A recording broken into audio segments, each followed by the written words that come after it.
الحمد لله نحمده ونستعينه ونستغفره ونؤمن به ونتوكل عليه ونعوذ بالله من شرور أنفسنا ومن سيئات أعمالنا من يهده الله فلا مضل له ومن يضلل فلا هادي له وأشهد أن لا إله إلا الله وحده لا شريك له وأشهد أن محمدا عبده ورسوله أما بعد فأعوذ بالله من الشيطان الرجيم بسم الله الرحمن الرحيم والسابقون الأولون من المهاجرين والأنصار والذين اتبعوهم بإحسان رضي الله عنهم ورضوا عنه وقال النبي صلى الله عليه وسلم لمعاوية رضي الله عنه اللهم علمه الكتاب والحساب وقه العذاب او کما قال صلی اللہ تعالی علیہ وسلم۔ میرے عزیزوں، بھائیوں، دوستوں، بزرگوں، آیت کریمہ آپ حضرات کے سامنے جو تلاوت کی گئی اس میں اللہ تعالیٰ فرماتے ہیں والسابقون الاولون من المہاجرین والانصار، اسلام میں سبقت کرنے والے، پہل کرنے والے، آگے بڑھنے والے، پہلے اسلام قبول کرنے والے مہاجرین میں سے اور انصار میں سے، یعنی مہاجرین اور انصار یہ تو سارے کے سارے۔ تیسرے نمبر پہ فرمایا والذین اتبعوہم بإحسان، وہ طبقہ جو ان دونوں کی اتباع کرے، ان دونوں کے نقش قدم پہ چلے، رضی اللہ عنہم ورضوا عنہ، اللہ ان سب سے راضی۔ اللہ سبقت کرنے والے مہاجرین سے بھی راضی، سبقت کرنے والے انصار سے بھی راضی، اور بعد میں آنے والے صحابہ سے بھی راضی۔ سارے صحابہ سے اللہ راضی ہے، کوئی ایک صحابہ بھی مستثنی نہیں کہ اللہ اس سے ناراض ہے، اس لیے کہ صحابی کی شان نہیں ہے۔ صحابی کی شان جو اللہ نے رکھی ہے، وہ صحابی کی شان یہ کہ اللہ سب سے راضی، اور فرمایا رضی اللہ عنہم ورضوا عنہ، اللہ ان سب سے راضی، اور یہ سارے کے سارے اللہ سے راضی۔ آج کے خطبے میں حضرت معاویہ رضی اللہ عنہ کے بارے میں کچھ عرض کرنا ہے۔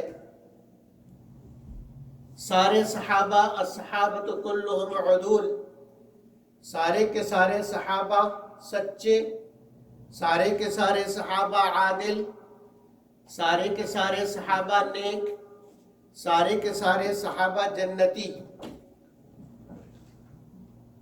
اللہ ہدایت دے ان لوگوں کو جو صحابہ پر زبانیں دراز کر کے اپنے ایمان کو خراب کرتے ہیں۔ کوئی شخص بے وقوفی کے اندر چاند کی خوبصورتی سے اور چاند کی چمک سے جل کر اس کا دشمن بن جائے اور چاند کی طرف منہ کر کے تھوکے تو چاند تک اس کا تھوک نہیں پہنچے گا، چاند اس سے بہت اوپر ہے، وہ تھوک واپس اس پر ہی آئے گا اور اسی کو گندا کرے گا۔ بالکل یہی حال صحابہ کا ہے کہ صحابہ کے خلاف بولنے والا جو بھی ہوگا، چاہے کسی صحابی کے بارے میں بولے، صحابی کی شان میں ذرہ برابر، اللہ کی قسم ذرہ برابر بھی کمی نہیں آئے گی، لیکن اس کا ایمان چلا جائے گا، اس کا ایمان ختم ہو جائے گا، اور یہ جہنمی ہوگا، یہ جہنمی ہوگا۔ اس لیے کہ صاحب جس سے اللہ راضی ہے تو کیوں راضی نہیں ہے؟ تیری حیثیت کیا ہے کہ جس سے اللہ راضی ہے تو کہہ رہا میں ناراض ہوں؟ حضرت معاویہ رضی اللہ عنہ پر خاص طور پر بڑی زبان درازی کی زبان درازوں نے، اور جو کہہ سکتے تھے وہ کہا۔ اللہ ان کو ہدایت دے حضرت معاویہ رضی اللہ عنہ کی شان میں ذرہ برابر بھی کوئی فرق نہیں پڑے گا. حضرت معاویہ رضی اللہ عنہ وہ عظیم شخصیت ہے. حضرت جبریل علیہ الصلوۃ والسلام تشریف لائے نبی صلی اللہ علیہ وسلم کے پاس. حضرت معاویہ رضی اللہ عنہ بھی بیٹھے ہوئے تھے. جبریل علیہ السلام نے سلام عرض کیا نبی اکرم صلی اللہ علیہ وسلم کو، اور ساتھ یہ بھی کہا کہ معاویہ کو بھی سلام کہہ دے. اللہ اس سے راضی ہے اور یہ اللہ کے یہاں امین ہے، اور اس کی کتابت، وحی کی جو یہ کتابت کرتا ہے، اس کتابت میں یہ امین ہے، یہ گڑبڑ نہیں کرتا، اپنے طرف سے کمی بیشی نہیں کرتا. جو آپ کے اوپر نازل ہوتا، جو آپ اس کو املا کراتے ہیں، بعین ہی وہی لکھتا ہے. اللہ جانتا ہے، اس لیے اللہ اس سے راضی ہے، اس کو سلام کہے.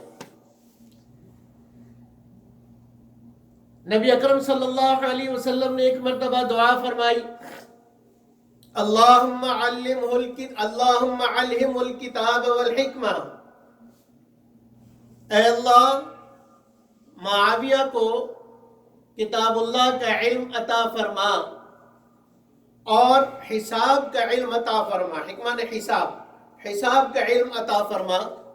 وقہ العذاب، اور اے اللہ اس کو عذاب سے بچا لے. اب یہ 3 دعا نبی صلی اللہ علیہ وسلم نے ان کے لیے کی کہ اے اللہ اس کو علم عطا فرما کتاب کا. علم سے مراد یہ نہیں کہ صرف اس کو پڑھنا آ جائے، قرات اچھی آ جائے، قرآن پڑھنا اس کو آ جائے. علم سے یہ مراد نہیں ہوا کرتا. جب علم ایک کتاب کا آ جائے تو اس کا مطلب یہ ہوتا ہے کہ کتاب کے ہر حکم کو جانتا بھی ہو، مانتا بھی ہو، اور اس کو نافذ کرنا بھی جانتا ہو، اس کو نافذ بھی کرتا ہو. عملی طور پر جو قرآن پر چل رہا ہو اس کو عالم بالکتاب کہتے ہیں. اس کو عالم بالکتاب کہتے ہیں جو عملی طور پر چل رہا ہو. تو اللہ کے نبی نے پہلی دعا کر دی کہ معاویہ کو ایسا بنا دے کہ یہ قرآن پڑھنا بھی جانتا ہو، یاد بھی ہو، سمجھنا بھی جانتا ہو، اس کو نافذ کرنا بھی جانتا ہو کہ قرآن پر عمل کیسے کرنا ہے اور قرآن پر عمل کیسے کرانا ہے. یہ سلیقہ اور ڈھنگ بھی اس کو عطا فرما. ایک دعا. دوسری، اس کو حساب کا علم عطا فرما، اس لیے کہ اللہ نے اپنے نبی کو بتا دیا تھا کہ آگے حکومت اس کو دینی ہے، یہ پہلے سے طے تھا. تو اللہ کے نبی نے دعا کی کہ اس کو حساب کا علم عطا فرما، کیونکہ حکومت کے لیے حساب کا علم بڑا ضروری ہے. کہاں سے کتنا آ رہا، کس سے کتنا لینا ہے، کس پر کتنا خرچ کرنا ہے، کس چیز پر کتنا لگانا ہے. بجٹ بنانا یہ گورنمنٹ کی ذمہ داری ہے نا. تو اگر اس کو حساب ہی نہ آئے تو وہ بجٹ کیا بنائے گا کہ 1 کروڑ عوام ہے اور اتنے پیسے ہیں، ترقیاتی کام یہ کرنا ہے. ان سب کے لیے حساب کتاب اگر نہ ہو تو حکومت چلے گی کیسے؟ تو حساب کا علم اللہ نے مانگا حضرت معاویہ رضی اللہ عنہ کے لیے. یہ اشارہ تھا اس بات کی طرف کہ اللہ تمہیں حکومت عطا فرمائے. اور پھر حاکم سے اجتہادی غلطی ہوتی ہے، کبھی فیصلے میں، کبھی کسی چیز میں. تو پہلی اللہ کے نبی نے صاف کرا دیا وقع العذاب. اگر کوئی غلطی ہو جائے تو اللہ اس کو عذاب بنا دینا. اللہ کے نبی نے پہلی کرا لی. پھر ایک مرتبہ حضرت معاویہ رضی اللہ عنہ نبی اکرم صلی اللہ علیہ وسلم کو وضو کرا رہے تھے. اللہ اکبر، کتنے عظیم لوگ تھے کہ اللہ کے نبی کی خدمت کا موقع ملا. ہمیں تو موقع مل جائے کبھی کسی بزرگ کے ہاتھ پیر دھلانے کا تو ہم اپنے آپ کو بڑا خوش نصیب سمجھتے ہیں کہ فلاں بزرگ کا میں نے وضو کرایا. تو کتنے خوش نصیب لوگ تھے جو اللہ کے نبی کو وضو کراتے. تو نبی صلی اللہ علیہ وسلم نے پوچھا معاویہ لو ولیتا، جب اللہ تجھے ولایت دے نا، حکومت دے، تو دو باتیں یاد رکھنا، ایک تو اتق اللہ، اللہ سے ڈرنا، دوسرا عدل کرنا۔ یہ نصیحت بمائے دعا کی ہے، یہ نصیحت بمائے دعا کی ہے کہ نصیحت بھی کی اور یہ آپ کی دعا بھی ہو گئی کہ اللہ اس کو تقوی عطا فرما اور اس کو عدل کی توفیق عطا فرما۔ اور حضرت معاویہ رضی اللہ عنہ وہ شخصیت ہے، نبی اکرم صلی اللہ علیہ وسلم حضرت ام حرام رضی اللہ عنہ کے گھر انہوں نے کھانا کھایا، دعوت کی انہوں نے، نبی صلی اللہ علیہ وسلم تشریف لے گئے، کھانا تناول فرمایا، اس کے بعد آپ وہاں آرام کرنے لگے، لیٹ گئے۔ حضرت ام حرام رضی اللہ عنہ آپ کے سر سہلانے لگی، آپ گہری نیند سو گئے۔ نیند سے جب اٹھے مسکرا رہے تھے، ہنس رہے تھے۔ حضرت ام حرام رضی اللہ عنہ نے پوچھا کہ اللہ کے نبی آپ کس بات پر ہنس رہے؟ فرمایا کہ ابھی اللہ نے مجھے خواب دکھلایا ہے، اور نبی کا خواب وحی ہوتا ہے، اللہ کی طرف سے اشارہ ہوتا ہے، نبی کا خواب کبھی بھی جھوٹا نہیں ہوتا، اور نبی کا خواب کبھی بھی خیال نہیں ہوتا۔ ہمارا اور آپ کے خواب کے بہت سارے ہزاروں خواب ایسے ہوتے ہیں جس کا کوئی مطلب ہی نہیں ہے، جس کا کوئی مطلب نہیں ہوتا۔ بعض خواب کے مطلب ہوتے ہیں، اشارے ہوتے ہیں۔ مومن کا خواب وحی کا 40واں حصہ ہے۔ نیک مومن جو خواب دیکھتا ہے وہ بھی اللہ کی طرف سے، اور وحی کا 40واں حصہ اس کو فرمایا، لیکن اس کے لیے وقت اور شخصیت متعین ہے کہ وہ آدمی کیسا ہو، کس کے خواب کا اعتبار ہو۔ ہر کسی کی نہیں، ہم تو جو خیالات لے کر سوچتے ہیں خواب میں وہی دیکھتے ہیں۔ عام طور پر آدمی جو سوچتا وہ سوئے گا، خواب میں وہی دیکھے گا۔ تو نبی اکرم صلی اللہ علیہ وسلم نے ارشاد فرمایا کہ ابھی مجھے دکھایا گیا کہ میرے امت کے کچھ لوگ کشتیوں میں بیٹھے ہیں اور سمندر پر سوار ہیں، اور وہ کشتیوں میں ایسے بیٹھے جیسے بادشاہ اپنے تخت پہ بیٹھا ہوتا ہے، اور وہ لوگ اللہ کے راستے میں جہاد کے لیے نکلے ہیں، اور وہاں انہوں نے اللہ کے لیے جہاد کیا۔ اور آگے فرمایا کہ اللہ نے ان سب کی مغفرت کر دی۔ جو پہلا لشکر سمندری بیڑا، جو پہلا سمندری بیڑا ہوگا، اس میں جتنے لوگ شریک ہوں گے، اللہ کے نبی فرماتے اللہ نے سب کی مغفرت کر دی۔ حضرت ام حرام رضی اللہ عنہ نے عرض کیا کہ اللہ کے نبی دعا کر دے میں بھی ان میں ہو جاؤں، تو نبی صلی اللہ علیہ وسلم نے فرمایا کہ تم ان میں سے ہو۔ پھر آپ کی آنکھ لگ گئی، پھر سو گئے، اور دوبارہ مسکراتے ہوئے اٹھے۔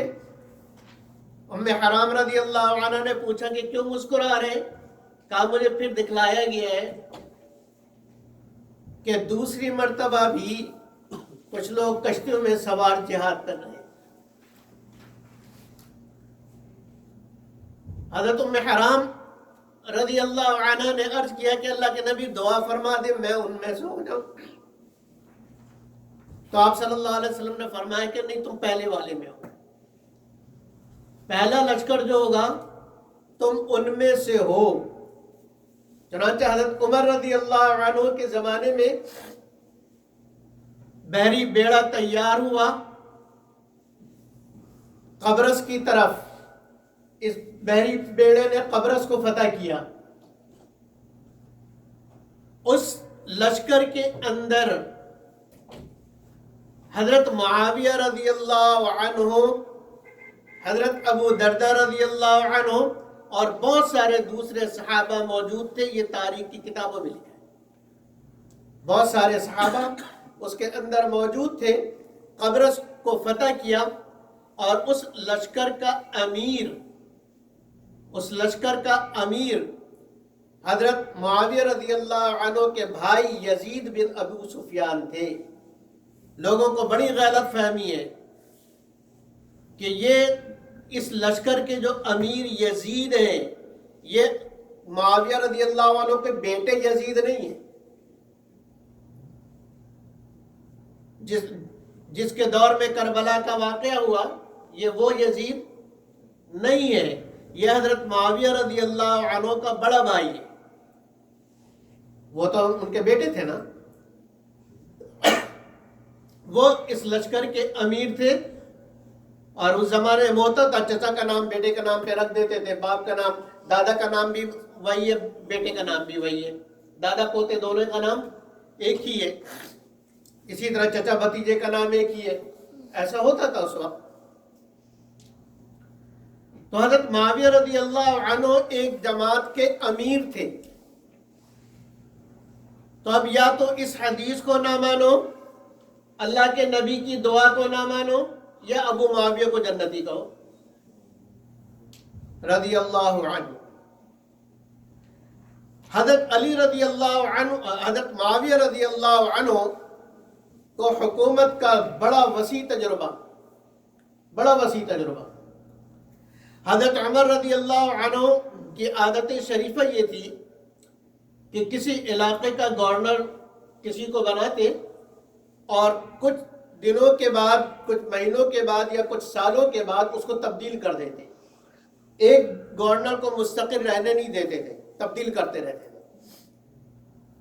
لیکن حضرت معاویہ رضی اللہ عنہ مسلسل شام کے گورنر رہے 22 سال۔ کتنے سال؟ 22 سال۔ حضرت عمر رضی اللہ عنہ کے دور میں، حضرت عثمان رضی اللہ عنہ کے دور میں، حضرت علی رضی اللہ عنہ کے دور میں، ان سارے ادوار میں، اور پھر حضرت عمر رضی اللہ عنہ نے شام کے علاوہ اور بھی علاقے ان کے زیر نگرانی دے دیے تھے، تو حکومت کا بڑا وسیع تجربہ۔ اور پھر وہ جو حدیث نبی اکرم صلی اللہ علیہ وسلم نے ارشاد فرمائی کہ خلافت میرے بعد 30 سال چلے گی، 30 سال تک تو ہوں گے خلفائے راشدین ہوں گے، اور اس کے بعد فرمایا حکومت ہوگی رحمت والی۔ یہ لوگ بیان نہیں کرتے، حکومت ہوگی رحمت والی، اس کے بعد انحطاط شروع ہو جائے گا۔ اور یہ 30 سال کا عرصہ، بھائیو آگے تشریف لیتے ہیں تاکہ آگے کی جگہ، یہ 30 سال کا عرصہ جب حضرت علی رضی اللہ عنہ کے بعد حضرت حسن رضی اللہ عنہ خلیفہ بنے، تو ٹھیک ان کے 6 مہینے کے بعد یہ 30 سال پورے ہو گئے، 30 سال پورے ہو گئے۔ حضرت علی رضی اللہ عنہ اور حضرت معاویہ رضی اللہ عنہ کے درمیان کے اختلاف کو اور سیاسی کشمکش کو لوگ بہت زیادہ اچھالتے ہیں، اور کسی ایک طرف کو راغب ہو کر دوسری طرف کو یعنی ان کا کچھ نہیں بگڑتا، اپنے ایمان سے ہاتھ دھوتے۔ اگر حضرت معاویہ کو برا کہے تو بھی ایمان جاتا ہے، حضرت علی کو برا کہے تو بھی ایمان جاتا ہے۔ حضرت مسئلہ صرف اتنا سا تھا،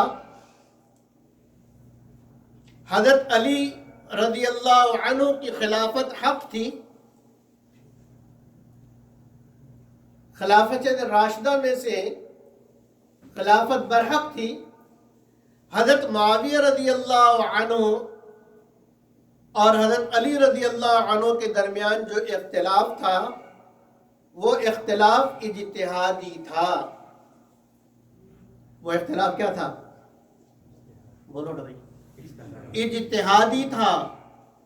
اور وہ اختلاف یہ تھا کہ حضرت معاویہ رضی اللہ عنہ اور انہی کے ساتھ حضرت عائشہ رضی اللہ عنہا بھی، ان کا مطالبہ یہ تھا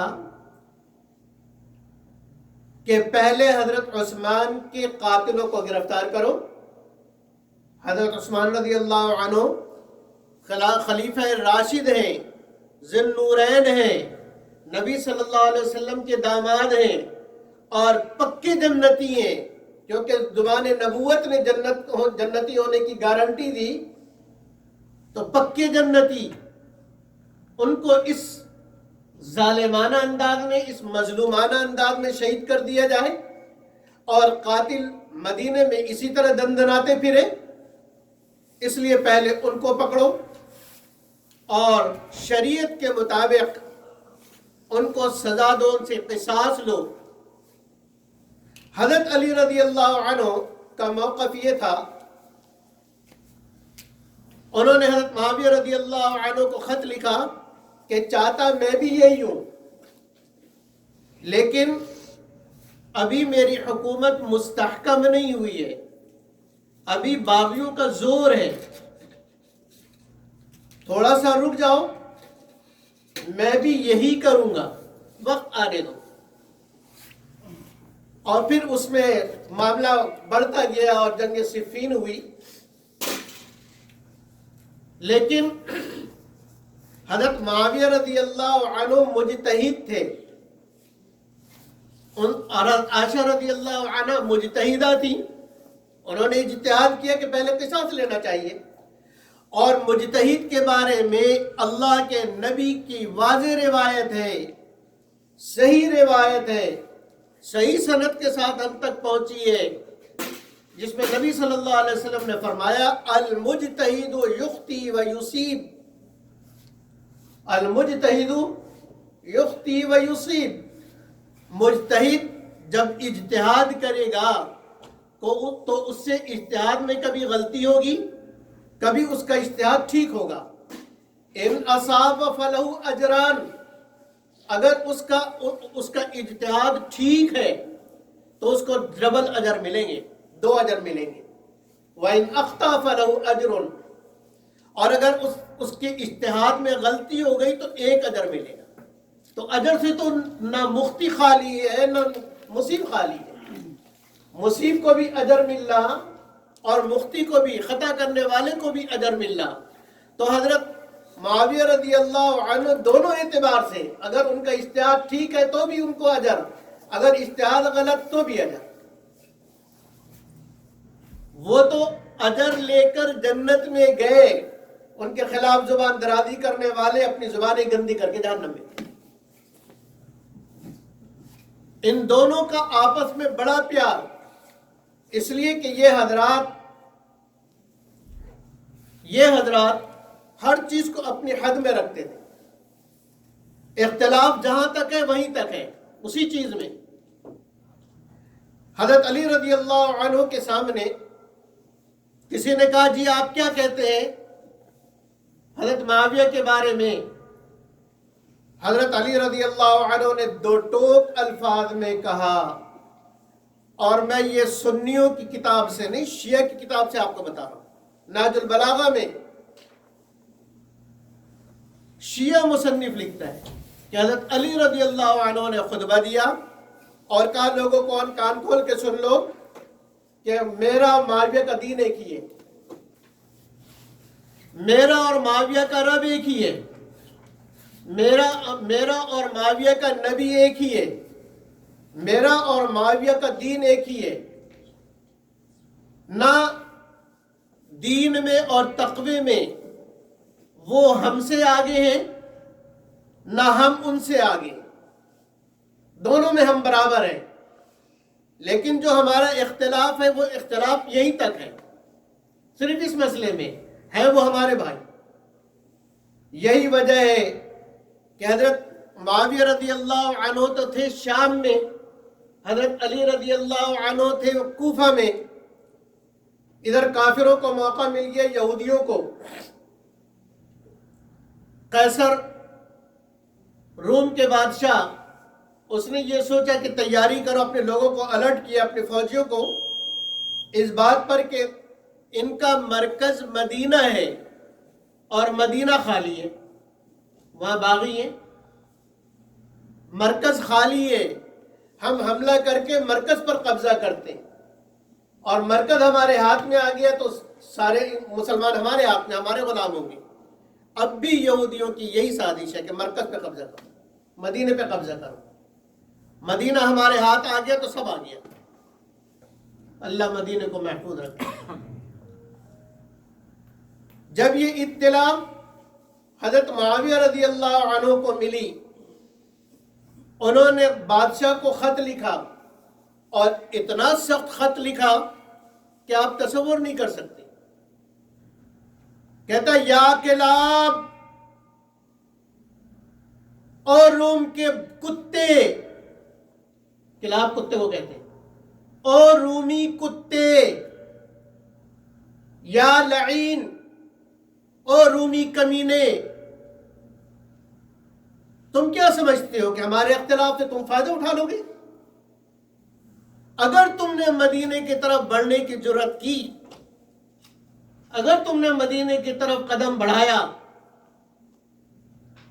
تو میں معاویہ علی کے ساتھ ہو کر علی کا سپاہی بن کے تم سے لڑوں گا۔